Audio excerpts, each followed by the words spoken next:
हाँ दोस्तों, मैं हूं आपका अनिल कुमार। जैसे कि मैं आप लोग को बताने वाला हूं कि जैसे कि आप लोग जानते होंगे कि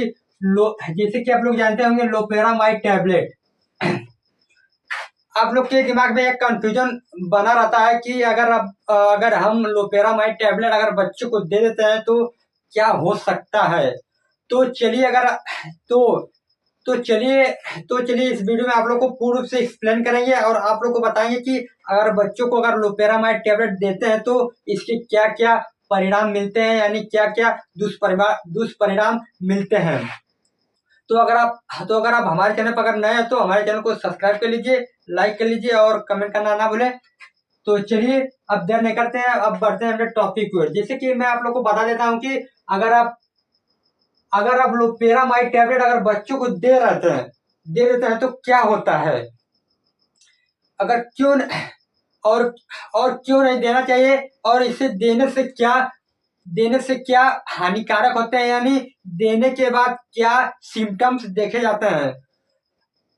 तो चलिए जैसे कि मैं आप लोग को बता देता हूँ कि लोपेरामाइड टैबलेट बच्चों को क्यों नहीं देना चाहिए। जैसे कि मैं आप लोग को बता देता हूँ कि ये टैबलेट फॉर्म में आता है, यानी ये 2 मिलीग्राम में आता है, ये टैबलेट फॉर्म में आता है। और ये टैबलेट कितने साल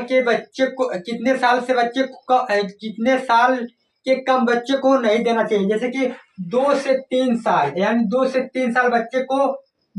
3 साल कम बच्चे को यह नहीं देना चाहिए। यानी अगर आप दे देते हैं तो इसके क्या क्या घातक परिणाम देखने को मिलते हैं, यानी कभी कभी देखने को मिलते हैं। तो चलिए जानते हैं। अगर आप एक टैबलेट अगर बच्चे को दे देते हैं, यानी अगर मेडिकल वाले अगर टैबलेट अगर ये बच्चों को दे देते हैं तो इसके क्या क्या परिणाम देखे जाते हैं, यानी इनके क्या क्या घातक परिणाम कभी कभी देखे जाते हैं। जैसे कि मैं आप लोग को बताने वाला हूँ कि यह बच्चे के अगर यह टैबलेट यानी लोपेरामाइड टैबलेट अगर बच्चे को दे देते हैं तो यह उनके पेट के अंदर क्या क्या करता है, यानी यह टैबलेट उनके पेट के अंदर जाकर क्या कार्य करता है। तो चलिए जानते हैं। जैसे कि अगर यह बच्चे के आंतों की गति को क्या करता है, रोक देता है। क्या करता है सुस्त कर देता है, यानी रोक देता है। और इससे क्या होता है, गंभीर सिम्टम्स देखे जाते हैं, गंभीर प्रक्रियाएं देखे जाते हैं। जैसे क्या क्या देखे जाते हैं, कब्ज बन जाता है और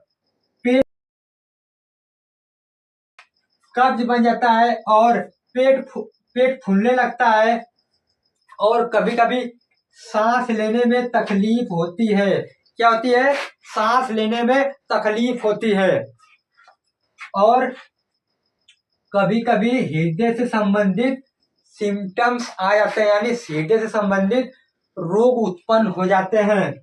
गंभीर समस्याओं का सामना करना पड़ता है, गंभीर समस्याओं का सामना करना पड़ सकता है।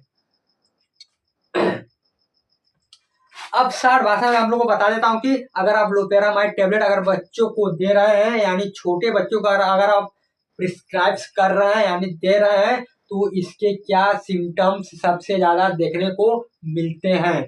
जैसे कि फर्स्ट नंबर है, बच्चों की आंख की मांसपेशियां सुस्त कर देता है। क्या कर देता है, सुस्त कर देता है। जो बच्चे की जो मांसपेशियां जो होती है, यानी जो उनके पेट की जो आंख जो इनके पेट की जो आंत होती है, वो आंत की जो मांसपेशियां जो होती है ना, उसको शून्य कर देता है। क्या कर देता है, शून्य कर देता है। और सेकंड नंबर है निर्जलीकरण। क्या होता है, निर्जलीकरण शार्ट भाषा में क्या होता है, डिहाइड्रेशन, यानी डिहाइड्रेशन होने लगता है। और कभी कभी थर्ड नंबर है सांस लेने की समस्या। क्या होती है, सांस लेने में कठिनाइयां होने लगती है। कभी कभी बेहोशी क्या होती है, कभी कभी बेहोशी के चांसेस भी देखने को मिलते हैं। तो इसलिए डॉक्टर लोपेरामाइड टैबलेट कभी बच्चों को नहीं देते हैं, यानी कभी कभी नहीं देते हैं। और अगर दे ही देते हैं तो उनकी डोज पर या निर्भर करते हैं, यानी उनकी डोज पर कार्य यानी उनकी डोज पर ध्यान देते हैं। तो यही था आप लोग को बता दें कि अगर आप बच्चों को अगर लोपेरामाइड टैबलेट दे देते हैं, यानी अगर बच्चों को अगर लोपेरामाइड गलती से दे देते हैं तो यही सब सिम्टम्स सिम्टम्स देखे जाते हैं। तो हमारी वीडियो आप लोगों को कैसे लगी कमेंट बॉक्स में कमेंट करना ना भूलें, ताकि मैं आप लोग के लिए एक मेडिसिन से रिलेटेड मैं हर बार एक्सप्लेन करता हूं, आप लोग को बताता हूं कि यह मेडिसिन किस लिए आती है, यानी यह मेडिसिन क्यों दिया जाता है। तो मैं आप लोग को यही बताना चाहता हूं कि अगर आप कोई मेडिसिन ले रहे हैं, यानी अगर आप मेडिसिन कोई खा रहे हैं, तो पहले आप अपने नजदीकी डॉक्टर से सलाह जरूर लीजिए और सलाह लेकर दवा का सेवन जरूर करें। कोई भी दवा अपने से यूज ना करें, यानी कोई भी दवा अपने से ना ले। क्या करें? ना ले। कोई भी दवा अपने से ना ले।